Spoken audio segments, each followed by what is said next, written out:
Hello friends, welcome to my channel. In this video we are going to discuss about section 243 जो कि है consequences of termination और modification of certain agreements।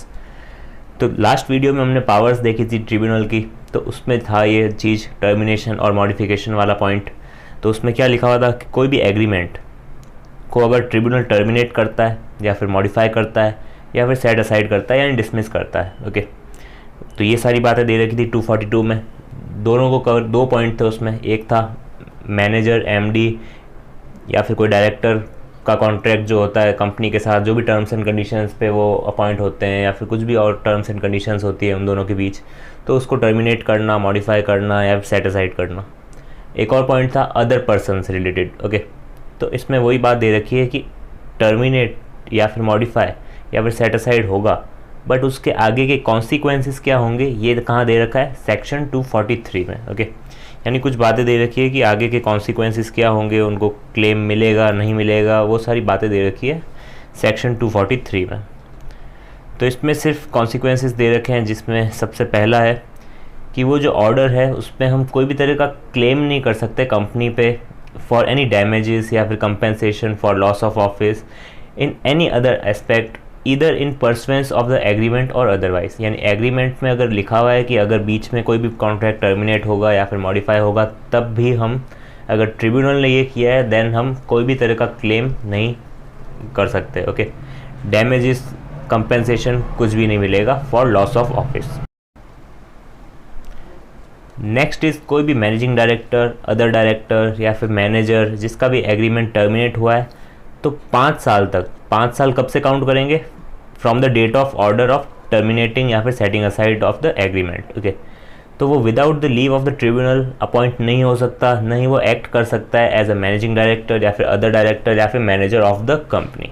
तो यहाँ आपको एक ध्यान रखनी है चीज़, जो कि है यहाँ ऑफ द कंपनी लिखा हुआ है। ओके, यानी किसी और कंपनी में वो कर सकता है काम, राइट, बट इस पर्टिकुलर कंपनी में वो काम नहीं कर सकता 5 साल तक without the leave of the tribunal. Okay, next is disqualified to hold office. इसमें ये पॉइंट बार बार आ चुका है, पहले भी आया था 241 में और हमने 242 में भी इसको पढ़ा था कि जो भी पर्सन फिट नहीं है एंड प्रॉपर नहीं है किस चीज़ में, to conduct the affairs of the company या कंपनी मैनेज करने में, देन वो होल्ड नहीं करेगा ऑफिस ऑफ अ डायरेक्टर या फिर any other office connected with the conduct of management of the affairs of any company for a period of 5 years। Okay, from the date of set decision.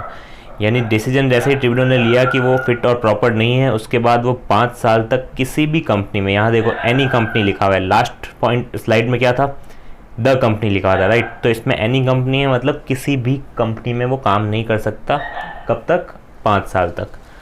But provided that the central government में with the leave of the tribunal, okay, permit कर सकता है such person to hold any such office before the expiry of set 5 years। Okay, यानी central government जो है वो permit कर सकता है, कब, 5 साल के अंदर, बट हमें परमिशन चाहिए होगी सेंट्रल गवर्नमेंट की for that particular conduct and management of the affairs. Okay, यानी अगर सेंट्रल गवर्नमेंट चाहे तो वो परमिशन दे सकती है।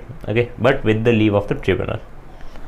Next is no compensation for loss termination, जैसे कि हमने पहले भी देखा। तो इसमें दे रखा है basically not withstanding anything content in the act, या फिर कोई और लॉ या फिर कोई भी कॉन्ट्रैक्ट या फिर MOA, AOA, किसी में भी कुछ भी लिखा हुआ है, तो उस सब को हम इग्नोर करेंगे जब ये पर्टिकुलर सेक्शन अप्लाई होगा। ओके, नॉट विथस्टैंडिंग का मतलब होता है कि बाकी सारे सेक्शन के होते हुए भी हमें इसको फॉलो करना है। तो जब भी रिमूवल होगा उस पर्सन का from the office of director या फिर एनी अदर ऑफिस जो कि कनेक्टेड है कहाँ से, conduct and management of the affairs of the company से, that person shall not be entitled to be or be paid any compensation for the loss or termination of office. Okay, उसको कोई भी compensation या फिर कोई भी damages या फिर कुछ भी नहीं मिलेगा। Okay, for date loss or termination of office, भले ही एक्ट में लिखा हुआ है या फिर किसी और एक्ट में लिखा हुआ है या फिर MOA में लिखा हुआ है या फिर कॉन्ट्रैक्ट जो है उन कंपनी और उन पर्सन का उसमें लिखा हुआ है या फिर AOA में लिखा हुआ है, कहीं पे भी कुछ भी लिखा हुआ है, कोई फ़र्क नहीं पड़ेगा। अगर ट्रिब्यूनल ने क्या किया है, उस पर्टिकुलर पर्सन को रिमूव किया है, टर्मिनेट किया है उसका, या फिर मॉडिफिकेशंस किए हैं कुछ कॉन्ट्रैक्ट में, तो वो कुछ कंपेंसेशन उसको नहीं मिलेगा, ना ही कोई डैमेजेस क्लेम कर सकता है वो। नेक्स्ट इज़ पेनल्टी, जिसमें दे रखा है कोई भी पर्सन जो नोइंगली एक्ट करता है, यानी उस जानबूझ के करता है, एमडी या फिर डायरेक्टर या फिर मैनेजर की तरह काम करता है कहाँ पे, कंपनी में, जबकि वो क्या हो गया है, टर्मिनेट हो गया है, या फिर उसके जो टर्म्स एंड कंडीशंस है वो मॉडिफाई हो गए हैं या फिर सेट असाइड कर दिए गए हैं, तब भी वो अपॉइंट हो जाता है वापस, या फिर काम करता रहता है कंपनी में, अफेयर्स को कंडक्ट करता रहता है। देन वो साथ ही साथ एवरी अदर डायरेक्टर जो कि उसका साथ देता है, okay, for that particular contravention, then इन दोनों को ही, ओके, क्या होगा, punishable with imprisonment for a term which में एक्सटेंड टू 6 मंथ, या फिर फाइन लगेगा विच में एक्सटेंड टू 5 लाख, या फिर दोनों, ओके। तो ये सिंपल सी पेनल्टी दे रखी है इस केस में।